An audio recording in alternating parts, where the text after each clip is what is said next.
I'm gonna crit this guy in the mouth.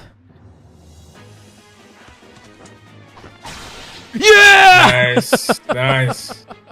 Week 9 is upon us, and we are in the final stretch of this Path of Radiance co-op stream series. Only one more to go after this, and so far we have had absolutely no lack of excitement, and trust me, this episode will be no different.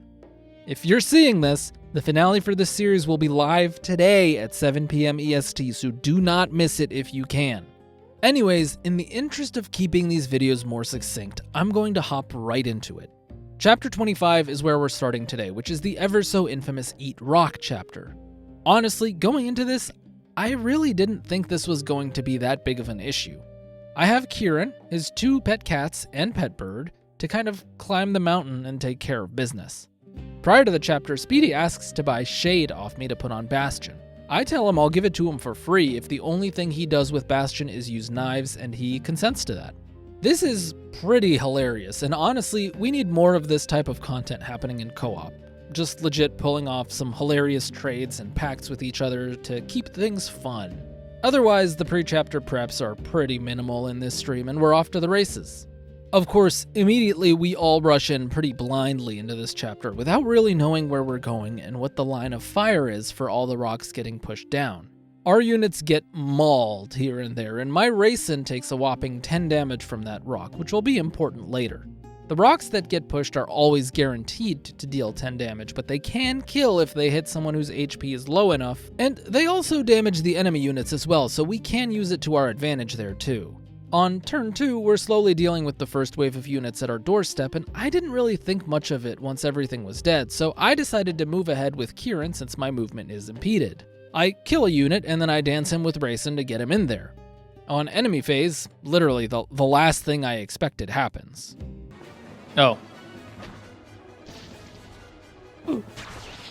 What? Oh my god. That did so much damage. Holy shit. Okay, Dude, Nephany that what was fucking... Goddamn. Nephany has 34 HP. I think she'll be okay. So Racin is... You know, that dude did what I couldn't do with the sabotage. That's crazy. Insane. I'm surprised that hit. I didn't think the rocks did that much. I didn't think so either, but how much defense do you have? Like 3? Yeah, but I didn't think it did 13 damage. I thought they only did like chip damage. I've only ever seen them like do 2 or 3.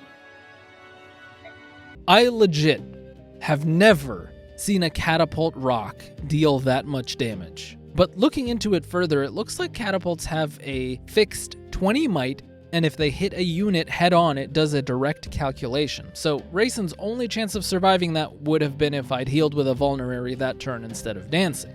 Honestly, Racin as a dancer is decent, but I'm starting to see that his utility isn't great in Path of Radiance because of all the long-range ballistas and launcher-type enemies. Even if I'd given him the full guard, he just has such low HP and defense that the frontliners get so far ahead and he ends up not doing much.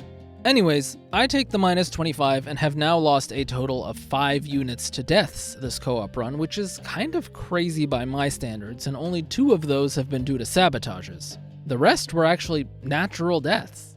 On the next turn, Jay is over on the right-hand side dealing with business.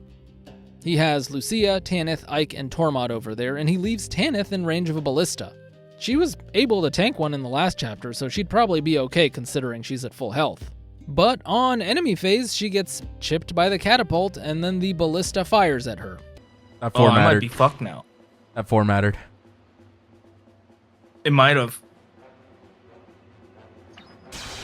Oh, that was a crit! Oh no! You're hitting me, Oh man. no! Wow. Why are we losing units on this map? Wait, that can crit? What the fuck? I didn't know that could crit. Oh my god. Oh my god. Dude, you just got my waifu killed. Oh my god. So dude, upsetting. what the fuck? Shit. Why are we losing units here? This is the hardest chapter in the game. No one knows it though. Normally, she probably would have still lived, but that sniper chose absolute violence and crit her to death. It was quite a shocking death, and all of a sudden we have 2 dead units by turn 3 in a chapter that is generally really not that difficult. I also don't know what's going on, but this is the third time we've lost a unit to a crit in this run. Joining the ranks of Brahm and Khalil, now we have Tanith, and that's actually one unit from every single one of us who died to a crit. First it was me, then Speedy, and now Jay. The rest of the chapter ends up being mostly a slow burn to the end, but we had one final speed bump along the way, which is handling the boss. Those of you who have seen the Brahm solo so far will know this was a problem for me there specifically because he had resolve, and so I know not to overextend here. I get into range with Kieran and a hand axe, and I drink a pure water to decrease the amount of damage I take. The boss attacks, and I miss one of the hits, which means I can't finish him this turn without severe risk. So we regroup, and second time around, Speedy and I actually cooperate to take him down. Imagine, it's the name of the series, and we're finally getting it to it on chapter 25.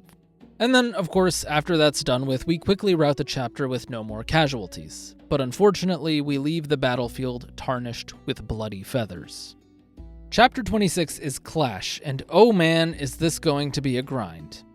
Clash is probably the chapter in Path of Radiance with the most enemies on it. We're in the bottom right corner, and we need to fight our way through a proper army with a ton of reinforcements on our way to the top left castle to seize the throne. And the boss is no slouch either. Once again, preps are minimal here, but I decide to go on a journey to promote Soren to ever so slightly compensate for the points I lost from Rayson last chapter. He ends up getting 6 levels and a promotion for a total of 17 points, so not quite a full refund, but it's better than nothing. He is pretty below average in basically every stat though, so I'm probably not gonna deploy him so I don't risk a death, but maybe eventually. We'll see. Otherwise, we start the map and get on with it. This chapter, we actually cooperate. Again, big shocker. Jay is mostly helping to take care of the group of enemies coming from the north, while I send Kieran to the left side. Speedy is kind of in the middle with a heavier focus on the north of the map. With how much of a juggernaut Kieran is between him and the cats, I'm able to pretty handily take care of the group of enemies on the left-hand side, but not before Bastion's life is at risk. But somehow he survives 2 40% crit rate killing edge hits and lives to tell the tale. Jay and Speedy end up working together very well to dispatch all the enemies in the north quite easily, and Ike and Oscar continue their journey as they're glued together at the lips for that juicy 30 avoid. I take a much slower approach on this map than I normally would because I basically only have one consistently strong unit in Kieran, and I don't want to lose him. Even with the Pure Waters, I get paranoid about him dying from death by 1,000 cuts, especially with a bunch of mages with siege tomes lurking around, and I take my time killing things. Ike and Oscar stay in the north for a pretty long while being entertained by some wyverns, and then Nephany slowly comes up behind them to help. Ike gets put to sleep though by that bishop, and they get forced to retreat. Back on my side of the map, Speedy is desperate to get a kill with Dagger Bastion, who has now been dubbed the Yellow Streak, his superhero name for assassin mode Bastion, I guess. But it's funny, so we're just gonna run with it for the rest of the stream. He nearly risks it all and puts Lucia in danger of dying by rushing in with his shade units, but luckily she survives the turn, and Bastion never gets his kill here. Eventually, I make my way all the way to the top with Kieran and take care of the Siege Tome Sages, leaving just the pesky Sleep Staff Priest. But as I'm getting in position to kill him, 6 Paladins spawn, which, if they all hit Kieran, would end up killing him. Now, I have 24 HP and I'm in Wrath range, so I say screw it. Time to try a Wrath Vantage tank test. So let's cue the montage. Yeah. I believe in Wrath Vantage. Dodge! Okay, we're good. You yell it loud enough. You yell it loud enough. People don't know this, but you get like extra $30, like depending on the decibel levels of how loud you yell. Dodge. The Kieran does not give a fuck. Yeah, he's pretty much a lender right now.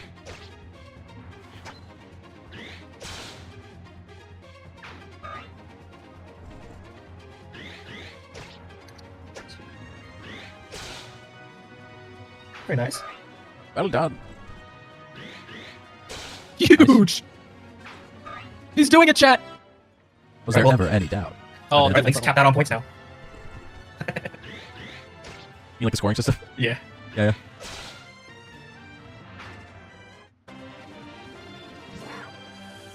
I don't know about you guys, but I think 5 out of 6 is a pretty respectable performance, and we even left one of the paladins low enough for the Yellow Streak to take a stab at.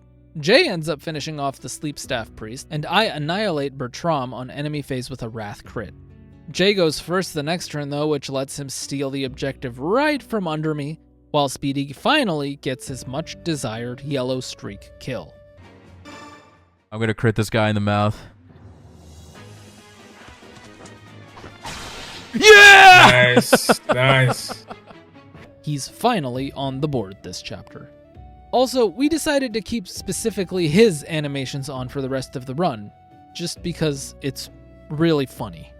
Now, at this point, we'd been streaming for over 3 hours already, but in the interest of making sure we finish next week, Speedy pushed through and we decide to go for one more. It's time to kill the Black Knight as we go to chapter 27. Once again, the preps are super minimal aside from Jay pushing a ton of bonus EXP into Mia for points. He's still ever so slightly behind Speedy in points though, so he does retain Ike and the Forge chances.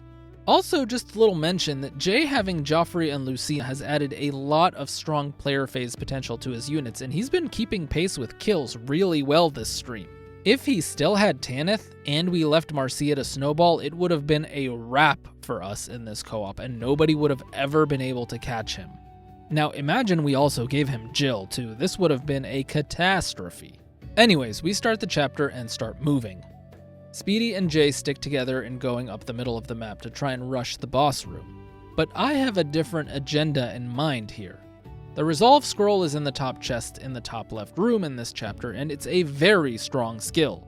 I'm also pretty sure it'll just be faster to rush the boss if I go up that way with Kieran and the 2 cats, and so I decide to go that way. But otherwise, nothing really special happens in this chapter, to be quite honest with you all. We didn't have any close calls, and it was mostly Speedy and Jay cooperating to kill all the units in the middle of the map, while I dashed up the left-hand side and got the resolve scroll. By the time I got to the boss, they were opening that middle door into the room, and I was ready to enemy phase kill him.